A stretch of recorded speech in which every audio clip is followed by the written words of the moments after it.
તાલુકામાં પાણી પુરવઠા યોજના હેઠળ પીવાના પાણીના વાલ લીકેજ હોવાની વારંવાર ઘટનાઓ બની રહી છે। આજે ડભોઈ તાલુકાના ભીલાપુર ઓવરબ્રિજ નીચે 2 વાલ લીકેજ હોવાના કારણે પાણી વહી રહ્યું છે। ડભોઈ તાલુકામાં પાણી પુરવઠા યોજના હેઠળ પીવાના પાણીના વાલ લીકેજ હોવાની વારંવાર ઘટનાઓ બની રહી છે।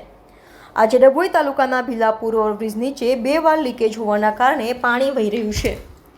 પુરવઠા વિભાગ દ્વારા લીકેજ રહેતા વાલ રિપેર કરવામાં આવે તેવી માંગ ગ્રામજનો દ્વારા ઉઠવા પામી છે।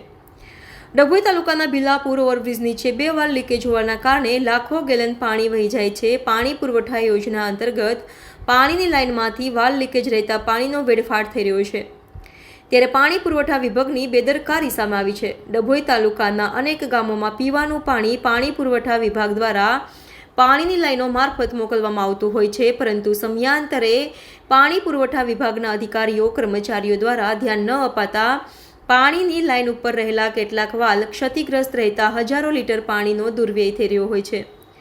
જલે જીવન સૂત્રથી સરકાર એક તરફ જ્યારે પાણી બચાવવાના અભિયાન ચલાવે છે, પરંતુ કેટલાક વિસ્તારોમાં પાણી બચાવવા અભિયાન નિરર્થક જોવા મળી રહ્યા છે, ત્યારે પાણી પુરવઠા વિભાગના અધિકારીઓ વહેલી તકે તાલુકાના ગ્રામ્ય વિસ્તારોમાં લીકેજ રહેતા વાલ રિપેર કરે તેવી લોકમાંગ ઉઠવા પામી છે।